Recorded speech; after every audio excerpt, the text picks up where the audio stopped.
Hey guys, how's it going? Matt Lighty here. Today I'm going to be briefly talking about the Star of Wraeclast unique Ruby amulet. That's right, Ruby amulet. There is but one in the game. It is corrupted, and it is quite cool actually. A person named Felix35071 on the Path of Exile forums has figured out the recipe.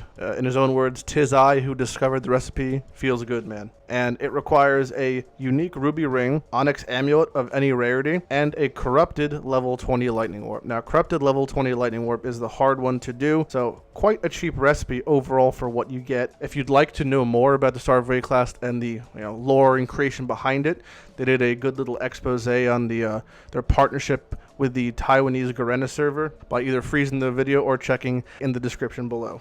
Now, the Star of Wraeclast Ruby Amulet itself is super unique to the game that there are no elemental resistance amulets. Ruby Amulet is unique to its own.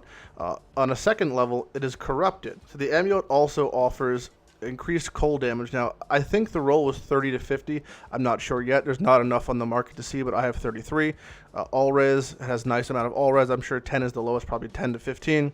Increased radius of curse skills, which is a extremely powerful thing, especially given the rise of blasphemy.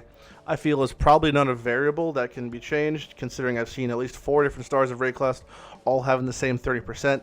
The immune to silence is quite huge actually for a lot of casters. Obviously, the PvP implication is really high.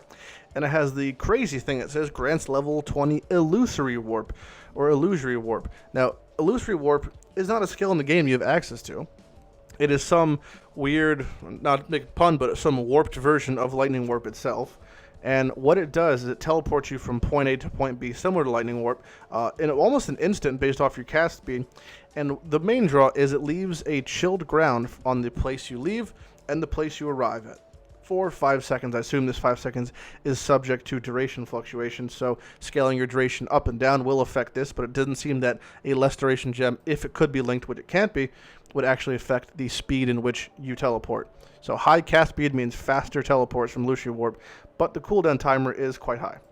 That about wraps it up, guys. Any questions regarding the amulet itself, I suggest checking out Felix's post or PM me in the forums. I'm Matt Lighty, and you can have a good day.